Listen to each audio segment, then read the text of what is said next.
আমাদের তরিকতের ভাইদের জন্য মূল আকর্ষণ।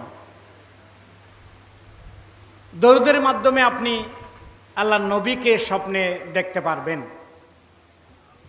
দরুদের মধ্যে এমন একটি মোহনী শক্তি আছে, এমন একটি আধ্যাত্মিক শক্তি আছে, আপনি যদি মোহাব্বত নিয়ে পেশ মসল্লায় বসে আপনি যদি আল্লাহ রসুলের রওজাকে ধ্যান করে দরুদ শরীফ পড়তে থাকেন, আল্লাহ রাব্বুল আলামিন আপনাকে আল্লাহর নবীর সাথে দিদার করাইয়ে দিবেন। বলে আলহামদুলিল্লাহ।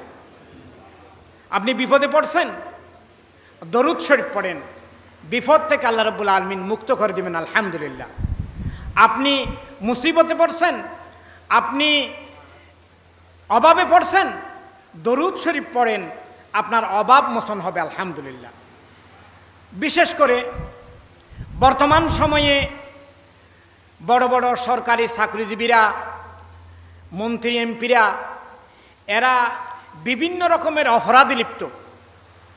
আমাদের আগেকার আকাবেররা সরকারি বিভিন্ন দায়িত্ব পালন করার ফাঁকে ফাঁকে কমপক্ষে রাতে শুইবার আগে হলো 100 বার, 500 বার, 1000 বার দরুদ শরীফ না পড়ে ঘুমাতেন না।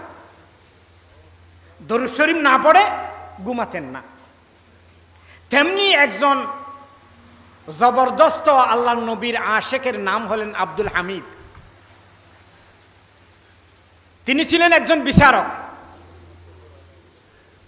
এক ব্যক্তি বিপদে পড়ল, ব্যবসা বাণিজ্য নষ্ট হয়ে গেল, এখন অনেক দেনা হয়ে গেল, সে দেনা পরিশোধ করতে